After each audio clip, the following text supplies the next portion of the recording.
por la noche, me encanta sentarme junto a la ventana con una taza de té caliente y fuerte. Pienso en muchas cosas mientras respiro aire fresco.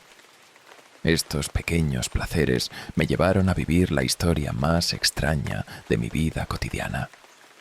Vivo en una pequeña ciudad que parece más un gran pueblo.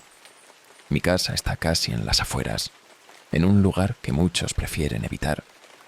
Aquí hay casitas de madera, acogedoras, alineadas una frente a la otra. Y justamente, la historia que voy a contarles comienza en la casa frente a la mía. Hace unas semanas, noté algo extraño por primera vez. No quería prestar atención, pero fue inevitable. Estaba mirando hacia la calle, con mi té en las manos, cuando mis ojos se detuvieron en la ventana del vecino de enfrente. En esa habitación, delante de la televisión, estaba sentado Mateo, un conocido mío, y algo en él captó mi atención. Mateo estaba en una posición extraña, inclinado hacia adelante, con una mano extendida hacia una mesa cercana, como si estuviera alcanzando el control remoto o una taza, pero estaba completamente inmóvil. Pasó 1 minuto, luego 2, 5, 10. ¿Qué está pasando?, dije en voz alta, mientras seguía observándolo. Cada segundo que pasaba me inquietaba más. Mateo seguía en esa misma postura, y pensé en ir a su casa para ver si algo andaba mal. Pero, de repente, como si nada, se movió. Tomó el control remoto, cambió de canal, se levantó y se fue a la cocina. Todo volvió a la normalidad.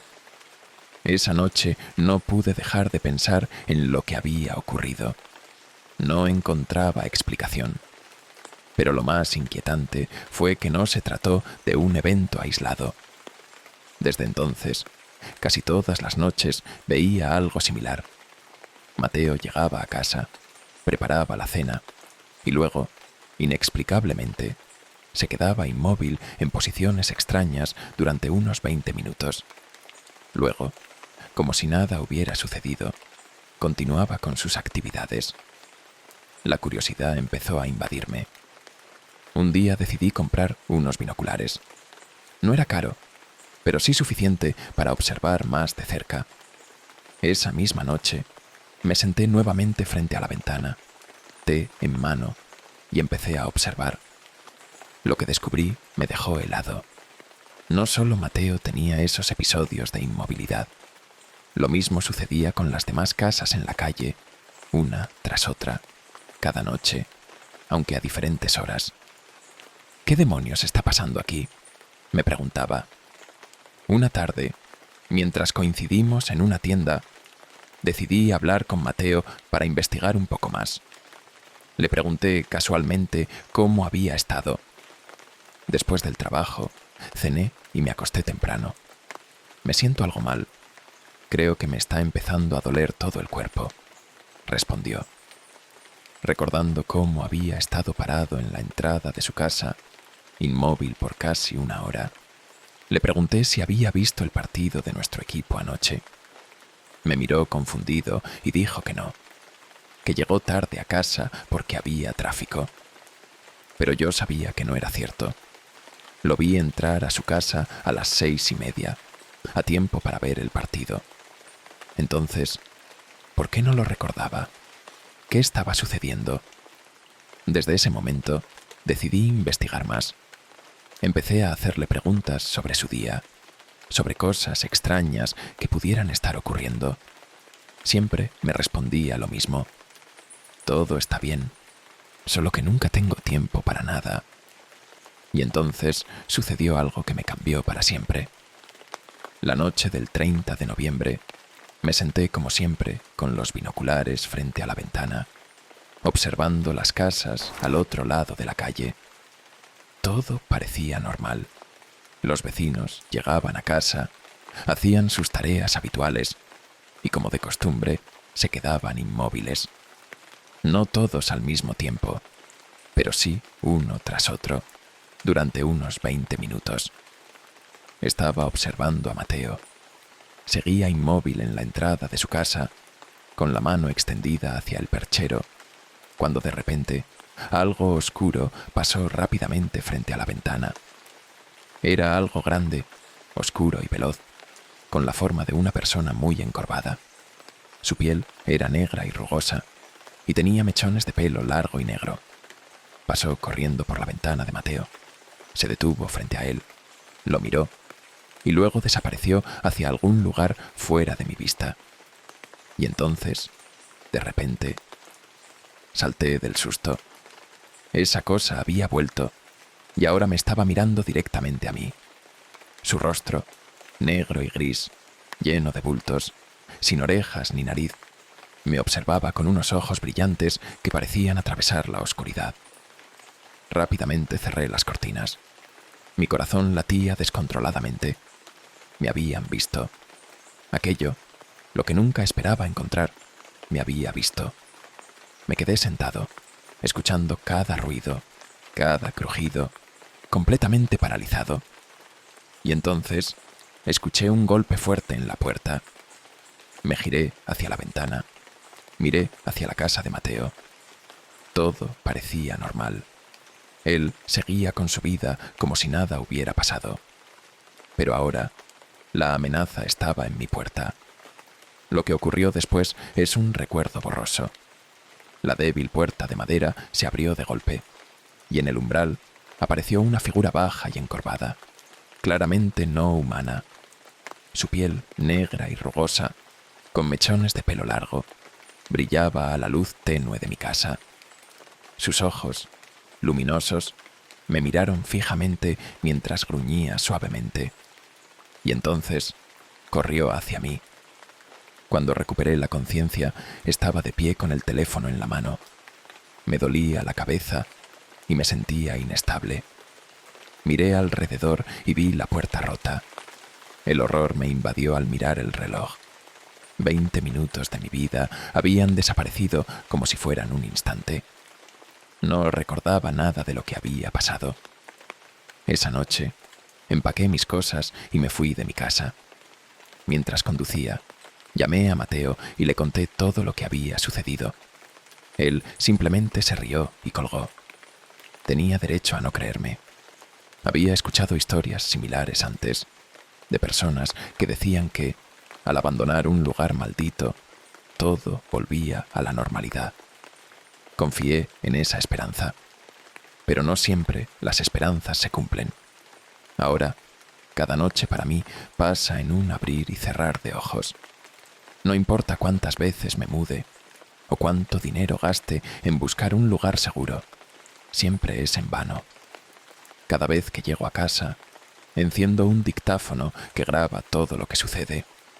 Y cada vez, entre 20 minutos y 1 hora de mi vida desaparecen. No los recuerdo, pero el dictáfono no miente. En esas grabaciones solo se escucha silencio, interrumpido por crujidos y gruñidos profundos. Sí, esa cosa me siguió, y ahora no tengo idea de cómo escapar. Busqué respuestas. Leí cientos de páginas. Investigué hasta los rincones más oscuros de la historia. Un día, encontré un relato breve de un vecino que había vivido en mi calle mucho antes que yo. Su nombre era Alejandro. Tiempo después, su familia lo internó en un hospital psiquiátrico porque decía que perdía el tiempo. Finalmente, salió de allí y ahora vive en una casa vieja y acogedora no muy lejos de aquí. Decidí visitarlo. Lo llamé para explicarle mi problema. Aceptó recibirme. Llegué a su casa con una mezcla de esperanza y miedo. ¿A usted también se le desaparecen los días?, me preguntó, con una sonrisa extraña en el rostro. No crea que me hace gracia, dijo mientras miraba alrededor. Es solo que a las personas les alivia saber que no están locas. Necesito su historia, y si es posible, un consejo. ¿Qué puedo hacer?, le respondí, aferrándome a la esperanza de que él tuviera una solución. Alejandro, algo animado, comenzó a contar su historia. Primero habló de su infancia. luego de su juventud, hasta que llegó al punto que realmente me interesaba, el encuentro con aquella criatura que había cambiado su vida. Se alimenta de nuestro tiempo, el mío, el tuyo, el de todos. Durante mucho tiempo ni siquiera me di cuenta de que me faltaba tiempo. Nunca miraba el calendario. Pero un día, la criatura se volvió descuidada, y fue entonces cuando lo noté. ¿Y cómo puedo deshacerme de él?, pregunté con ansiedad. No puedes, respondió con calma. Se alimenta de nosotros, y no importa cuánto huyas. No hay distancia o barrera que pueda detenerlo. Te sigue, te observa, escucha cada palabra. Puede incluso adoptar la forma de alguien que conoces. Es absurdo luchar contra algo que ni siquiera puedes comprender. La ligera sonrisa que apareció en el rostro de Alejandro me incomodó. Sus palabras me llenaron de dudas, me hicieron reflexionar profundamente. Finalmente, le devolví la sonrisa, me levanté lentamente, le estreché la mano y dije: «Gracias, creo que ya es hora de que me vaya». El crujir de las tablas bajo mis pies fue lo único que rompió el silencio. Alejandro no dijo nada, yo tampoco. Salí de su casa, me envolví en mi abrigo para protegerme del frío, y estaba a punto de irme cuando algo llamó mi atención. A través de la ventana, Alejandro seguía sentado en su silla, sonriendo ampliamente y saludándome con la mano. Pero en la habitación contigua, en otra ventana, vi algo completamente perturbador. Otro Alejandro, inmóvil, en una posición congelada, el verdadero. Apreté el abrigo contra mi cuerpo, no tanto por el frío, sino por el terror, y levanté la mano, saludando a esa cosa antes de marcharme rápidamente hacia la parada del autobús. Desde ese día, las cosas cambiaron drásticamente. Todo parecía mejorar. De repente, tenía mucho más tiempo. Cada noche revisaba las grabaciones de mi dictáfono, pero ya no encontraba momentos de silencio ni sonidos extraños. Parecía que finalmente todo había terminado. Pero pronto descubrí la verdadera razón. Una noche, al volver a casa, encontré una carta en mi buzón. No tenía sellos, ni remitente, ni dirección del destinatario. Entré a mi apartamento alquilado. Me senté junto a la ventana como siempre y la abrí para leerla. Querido amigo, hace tiempo que no nos vemos y ya no nos veremos más. Estoy bien, no te preocupes por mí. He dejado de visitarte, ya no te quito nada. Tú me preguntaste una vez, ¿cómo puedo librarme de esto? Pero no hay respuesta para esa pregunta. No puedes deshacerte de algo que ya está muerto, de algo que no es realmente vida. Sé que sabes quién soy.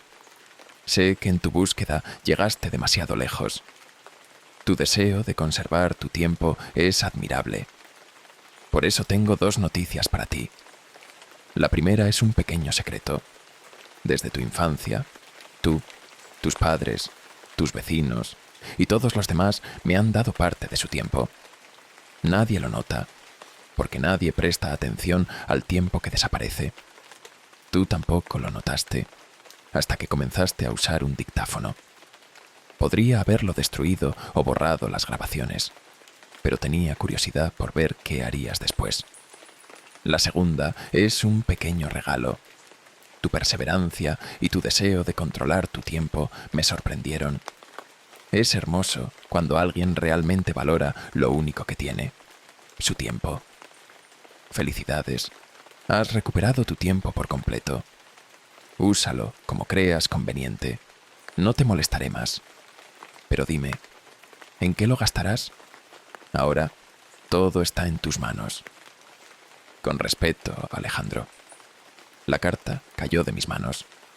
Miré por la ventana hacia la calle oscura y por primera vez en mucho tiempo sentí alivio mezclado con incertidumbre. ¿Había terminado todo realmente?